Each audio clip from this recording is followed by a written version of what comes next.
దీర్ఘకాలిక మూలధన లాభపు పన్నును ఎల్టీసీజీ సమీక్షించాల్సిన అవసరం గురించి చర్చ రోజు రోజుకు ఎక్కువగా వినిపిస్తోంది.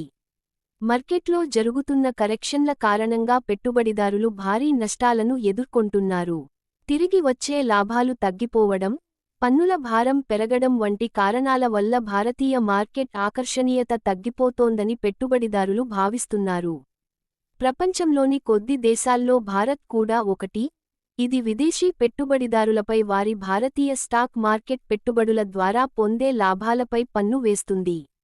ప్రభుత్వానికి ఆదాయ నష్టం కలగకూడదని భావించడానికి అవకాశం ఉన్నా, కనీసం పన్ను నిర్మాణాన్ని పునర్విలీన పరచడం ద్వారా దాని ప్రభావాన్ని తగ్గించవచ్చని మార్కెట్ వర్గాలు సూచిస్తున్నాయి.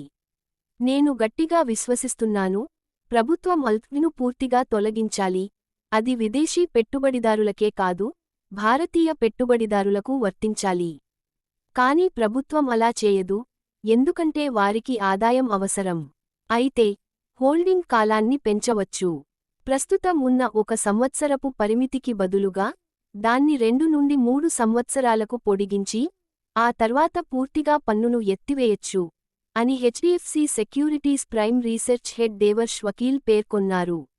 గత ఏడాది కేంద్ర బడ్జెట్ను ప్రవేశపెట్టినప్పుడు ఆర్థిక మంత్రి నిర్మలా సీతారామన్ మూలధన లాభపు పన్ను రేటును పెంచారు. Short term capital gains STCG పన్ను రేటు 15% నుంచి 20%కి, long term capital gains LTCG పన్ను రేటు 10% నుంచి 12.5%కి పెంచారు. 1 సంవత్సరం లోపల పొందిన లాభాలు షార్ట్ టర్మ్ లాభాలుగా పరిగణించబడతాయి. దీర్ఘకాలిక మూలధన లాభపు పన్ను ద్వారా పెద్దగా ఆదాయం రావడం లేదు. ముఖ్యంగా ఇటువంటి సంవత్సరాల్లో చాలా పెట్టుబడిదారుల పోర్ట్ఫోలియోలు ఇప్పటికే లోటులో ఉండటంతో ప్రభుత్వం పెద్దగా ఆదాయం పొందలేరు అని వకీల్ చెప్పారు. గత ఏడాది ఎల్టీసీజీ, ఎస్టీసీజీ రేట్లు పెంచినప్పుడు మార్కెట్ వర్గాలు ఆ పెంపును వెనక్కి తీసుకోవాలని కోరాయి. అయితే అప్పట్లో లిక్విడిటీ ప్రేరిత ర్యాలీ కారణంగా పెట్టుబడిదారులు అధిక లాభాలు సాధించడంతో ఈ అంశం పెద్దగా చర్చించబడలేదు. హెలియోస్ క్యాపిటల్కు చెందిన సమీర్ అరోరా, విదేశీ సంస్థాగత పెట్టుబడిదారుల ఎఫ్ఐఐఎస్ కోసం పన్ను రేట్లను పెంచడాన్ని తీవ్రంగా విమర్శించారు. విదేశీ పెట్టుబడిదారులపై మూలధన లాభపు పన్ను విధించడం చాలా పెద్ద తప్పిదం. ఇది పూర్తిగా తప్పు అని ఆయన బిజినెస్ స్టాండర్డ్ నిర్వహించిన సమావేశంలో చెప్పారు.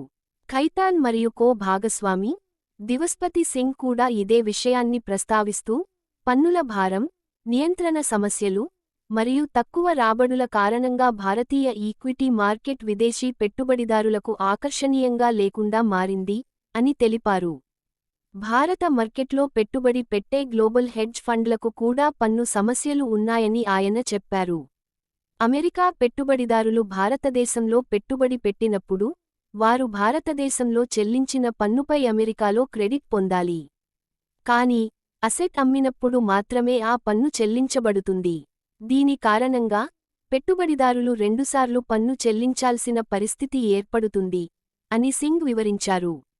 2004లో సెక్యూరిటీస్ ట్రాన్సాక్షన్ ట్యాక్స్ ఎస్టీటీ ప్రవేశపెట్టినప్పుడు ఎల్టీసీజీ మరియు ఎస్టీసీజీ పూర్తిగా తొలగించబడతాయని భావించబడింది. కానీ దానికి విరుద్ధంగా ఎల్టీసీజీ, ఎస్టీసీజీ ఇంకా కొనసాగుతున్నాయని వకీల్ అన్నారు.